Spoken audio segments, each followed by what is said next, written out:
Meus irmãos, eu pedi ao Monsenhor Orivaldo que hoje fizesse uso da palavra, porque ele foi um dos primeiros padres e agora acabou de fazer a segunda edição da história da nossa arquidiocese, que vai ser publicada para o ano que vem. Então, ninguém mais como o Monsenhor Orivaldo conhece a história desta igreja e também de Dom Jaime. O Dom Jaime chegou a Maringá com 40 anos de idade e viveu 57 anos aqui. Durante 56 eu convivi com ele, desde quando eu era seminarista. E deu assim para a gente, ao longo destes 56 anos, analisar muito de perto, de uma convivência muito íntima, a figura, o papel, o trabalho e o valor desse homem. Ele tinha muito clara a noção de que o bispo é um sucessor dos apóstolos. Foi aos apóstolos que Jesus deu esta ordem: ide por todo o mundo e fazei discípulos meus. Ele ouviu esta ordem quando foi nomeado bispo de Maringá, sucessor, portanto, dos apóstolos. Ele nem tinha ideia de que lugar era esse para onde estava sendo mandado. A primeira coisa que ele fez foi procurar no mapa a figura, a cidade, a localização de Maringá, e o mapa daquela época não trazia Maringá ainda. Evangelizar é exatamente isto, é viver o Evangelho e fazer viver o Evangelho. Por isso ele escolheu como seu dístico que determinasse o seu trabalho: in omnibus Christus, que Cristo seja tudo em todos. 8 anos antes da Constituição, a última Constituição do Concílio, a Constituição Gaudium et Spes, 8 anos antes, o Dom Jaime já tinha clara esta afirmação que abre a Constituição: as alegrias e as esperanças, as tristezas e as angústias dos homens e mulheres de hoje, sobretudo dos pobres e de todos aqueles que sofrem, são também as alegrias e as esperanças, as tristezas e as angústias dos discípulos de Cristo. Por isso, ele entrando em Maringá, a primeira preocupação dele foi colocar isto em prática, fazer com que as alegrias e as esperanças, as tristezas e as angústias, em especial dos mais sofredores, dos mais humildes, fosse alegria e esperança, tristeza e angústia de todos nós. Quando ele chegou em 1957, a Diocese de Maringá tinha 8 paróquias, tinha 7 padres diocesanos, ia desde Jandaia do Sul até o Rio Paraná, na divisa com o antigo estado do Mato Grosso, que era único, e com o estado de São Paulo. Interessante que quando se fala de Dom Jaime e se fala do que ele fez entre nós, a primeira coisa, e às vezes a única, que as pessoas lembram é esta catedral. Esquecem que isto aqui é uma coisa mínima do trabalho que ele realizou entre nós, e nem é sequer a mais importante. No próprio documento de nomeação dele como padre, como bispo, já se falava que ele tinha que se preocupar com o seminário, onde se formariam os futuros padres, porque um general sem soldados está de mãos atadas. Um bispo sem padre não faz nada. Nós somos o prolongamento do bispo.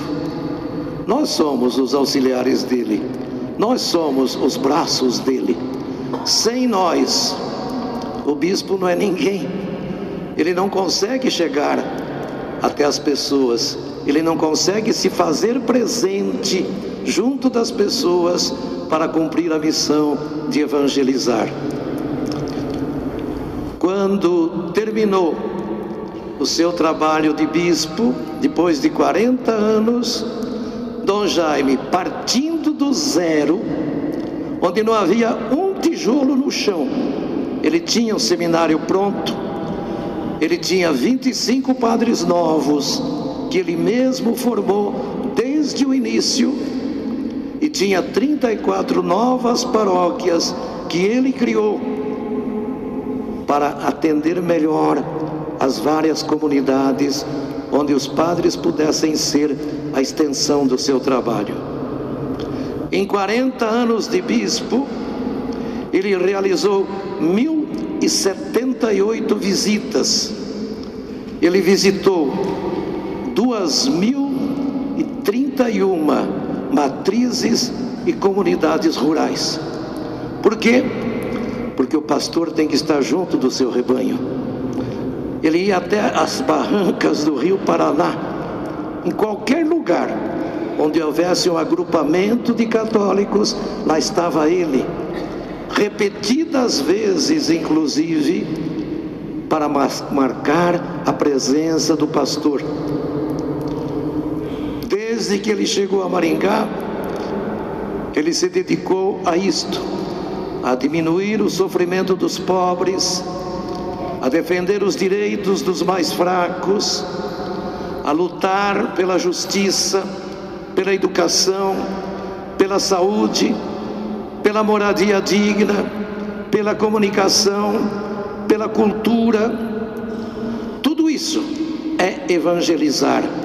Tudo isso partindo do seu coração de homem de Deus, que valorizava a oração e que vivia em função da Eucaristia, que ele celebrava todos os dias, inclusive quando doente, lá no hospital e em sua casa. Eu mesmo, com vários colegas, Dom Anuar, quantas vezes nós fomos lá celebrar a missa para ele, e ele mal conseguia caminhar e ficava sentado acompanhando aquilo que a gente estava celebrando. Então é este homem que nós temos que lembrar como o homem que hoje estaria fazendo 100 anos, o nosso primeiro bispo, aquele que nos trouxe a mensagem cristã e construiu tudo que nós temos aqui. Dom Jaime foi uma pessoa que esteve muito presente, não apenas em Maringá, mas em toda a igreja do Paraná e até na igreja do Brasil.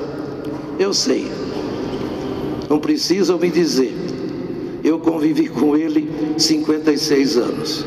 Eu sei que Dom Jaime foi um homem firme, de uma firmeza que às vezes chegava até a um certo grau de brutalidade. Mas só quem convivia com ele de perto pode falar de outras coisas que nós vimos nele, de momentos de doçura e de delicadeza que muita gente não é capaz de pensar que ele conseguisse ter para com todos. O que nós temos que entender é que ele é um homem do seu tempo, não do nosso. Dom Jaime ficou padre quando eu nasci, façam ideia. Ele nasceu em 1916. Como é que nós vamos exigir que uma pessoa nascida em 1916, educada no início do século, por valores de uma fibra do antigo modelo de vida dos paulistas rudes do passado, como é que nós queremos que um homem desse tenha jogo de cintura ou tenha uma forma diferente de ser? Por isso, a gente dizia que ele, como aquele velho provérbio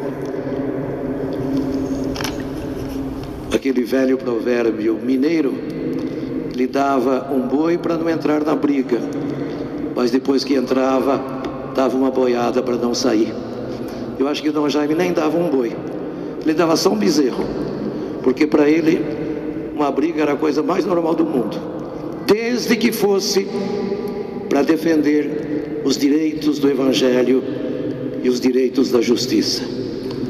Gente, vamos agradecer a Deus por esse homem que tinha uma palavra só, esse homem que tinha um lugar só, esse homem que tinha uma postura só, esse homem que não tinha jogo de cintura, esse homem que você sempre sabia onde estava, não precisava nunca perguntar, as pessoas todas logo sabiam, qualquer atitude, qualquer coisa que acontecesse, a gente sabia qual era a reação dele. Que Deus nos ajude a seguir os exemplos que nos deixou este homem de fibra, este homem duro, mas ao mesmo tempo, esse homem de uma justiça e de um carinho que só nós, que convivemos mais de perto com ele, podemos apreciar.